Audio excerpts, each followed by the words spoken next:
आज मैं जैसे पहले ऐसे आपसे प्रॉमिस किया था कि मैं रोज़ कुछ न कुछ रिलेटेड वीडियोस डालता रहूँगा, लेके आता रहूँगा, और ये ऐसे ही वीडियोस होंगे, ऐसी क्लासेस होंगी जो कि आपको लॉ को समझने में, उसकी बेसिक बातों को समझने में बहुत हेल्प करेगा। मतलब यूँ समझ लो कि नॉर्मल अंडरस्टैंडिंग को डेवलप करेगा।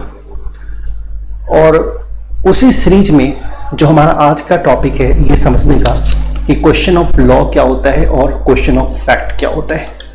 अक्सर हम जब किसी भी लॉ को पढ़ते हैं और जब आखिरी में जाते हैं और कहते हैं कि भाई अगर आप हाई कोर्ट में केस डिफीट हो गए हैं तो आप सुप्रीम कोर्ट में अपील फाइल कर सकते हैं, लेकिन एक बात और लिखी रहती है, सुप्रीम कोर्ट में अपील तभी फाइल करेंगे जब substantial question of law involve हो, जब substantial question of law involve हो।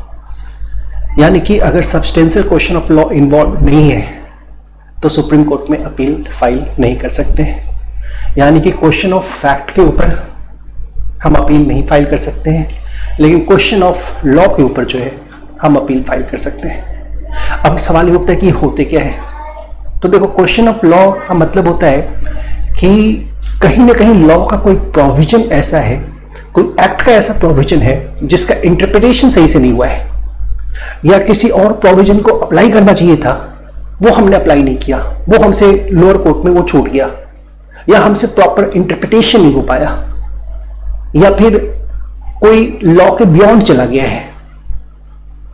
अब अगर मैं आपको एक बड़ा लेमन लैंग्वेज में समझाऊं कि question of law, question of fact क्या होता है, जैसे फॉर एग्जांपल आप सोच के देखो कि ट्रैफिक पुलिस को पावर है कि वो ओवर स्पीडिंग के लिए ₹5000 तक का चालान कर सके, ठीक है ना। ओवर स्पीडिंग के लिए ₹5000 तक का चालान कर सके। और ओवर स्पीडिंग किसको कहा गया? मान लो 60 किलोमीटर पर आवर की ज़्यादा की स्पीड से अगर कोई कार चल रही है तो हम कहते हैं ये ओवर स्पीडिंग है। अब क्या होता है, एक पर्सन स्पीड में गाड़ी चला के आ रहा है और ट्रैफिक पुलिस वाले ने उसको रोका और उसके ऊपर चालान कर दिया। अगर वो चालान 5000 से ज़्यादा का हो गया है, ऊपर किया हुआ है, तो हम कहते हैं भाई ये मैटर क्वेश्चन ऑफ लॉ से कनेक्टेड है, मतलब यहाँ लॉ का प्रोविजन डिफीट हुआ है।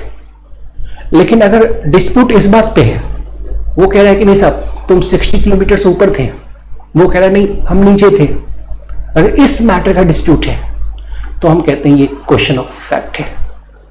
और हमेशा ऐसे ही होते हैं। अब जैसे फॉर एग्जांपल अगर हम हाई कोर्ट में डिफीट होने के बाद सुप्रीम कोर्ट में अपील के लिए जाते हैं और कॉज ये देते हैं कि साहब हमें उस केस को देखने के लिए प्रॉपर टाइम नहीं मिला, हम दूसरे काम में इन्वॉल्व थे, इस वजह से ये केस हम प्रॉपर नहीं देख पाए, जिसकी वजह से हम डिफीट हो गए। हमारा एडवोकेट सही नहीं था, उसने हमें मिसगाइड कर दिया। दिस वन, कुछ चीजें जो हमको देखनी चाहिए थी वो हमने नहीं देखी। तो ये सारे मैटर्स जो होते हैं ना, ये सब मैटर ऑफ फैक्ट होता है, और मैटर ऑफ फैक्ट के ऊपर कभी अपील लाई नहीं करती सुप्रीम कोर्ट में।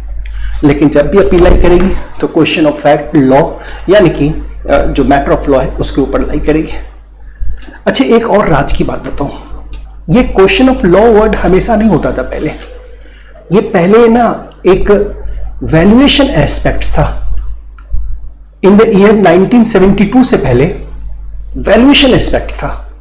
ये कहा जाता था कि अगर प्रॉपर्टी वैल्यू ₹20,000 या फिर उससे ज्यादा की इन्वॉल्व है तो आप सुप्रीम कोर्ट में अपील फाइल कर सकते हैं। इसके नीचे की वैल्यूएशन है तो आप सुप्रीम कोर्ट में अपील फाइल नहीं कर सकते हैं।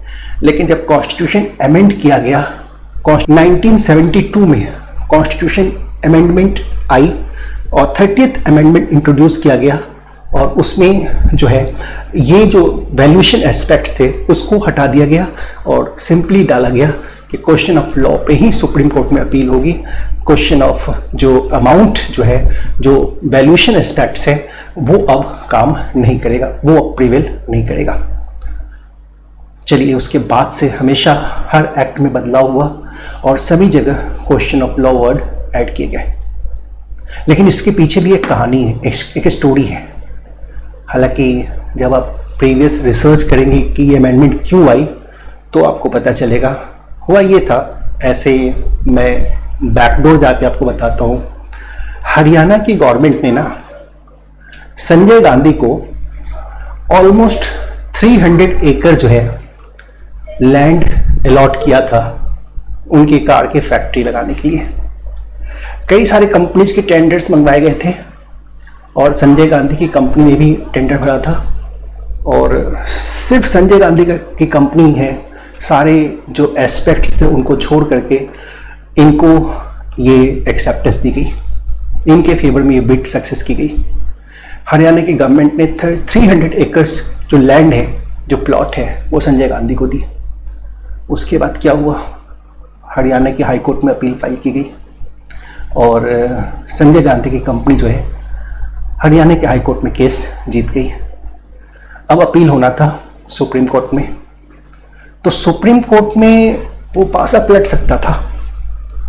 तो लोग ऐसा कहते हैं, उस वक्त की मीडिया से खबर आ रही रिपोर्ट थी, इसी चीज को रोकने के लिए ना ये अमेंडमेंट लाई गई, इस वैल्यूएशन एस्पेक्ट्स को हटाया गया और वैल्यूएशन एस्पेक्ट्स को हटा करके possible question of law word डाला गया। लेकिन ये तो खैर मीडिया की बातें हैं, कोई ऑफिशियल पब्लिकेशन नहीं है, ये नॉर्मल कहते हैं कि भाई 20,000 जो वैल्यूएशन एस्पेक्ट्स था उसकी वजह से सुप्रीम कोर्ट में जो अपील है बहुत बढ़ गई थी और उसको कम करने के लिए ये वाले जो प्रोविजन है ये इनकॉर्पोरेट किए गए। लेकिन जो भी अमेंडमेंट्स होता है उसके पीछे कुछ ना कुछ पॉलिटिकल कह लो, र्यूमर कह लो, पॉलिटिकल स्टोरी कह लो, वो जरूर होती है, चाहे कोई भी कॉन्स्टिट्यूशनल अमेंडमेंट हुई हो।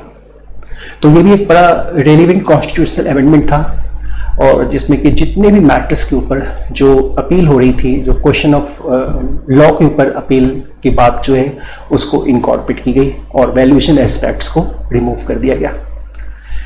तो ये रीजन है, आप हर जगह यही पढ़ते हैं कि जब क्वेश्चन ऑफ लॉ इन्वॉल्व है तो हम सुप्रीम कोर्ट में अपील फाइल कर सकते हैं। अगर क्वेश्चन ऑफ लॉ इन्वॉल्व नहीं है, यानी कि क्वेश्चन ऑफ लॉ मैटर है, सॉरी क्वेश्चन ऑफ फैक्ट है, तो फिर आप अपील फाइल नहीं कर सकते हैं सुप्रीम कोर्ट में।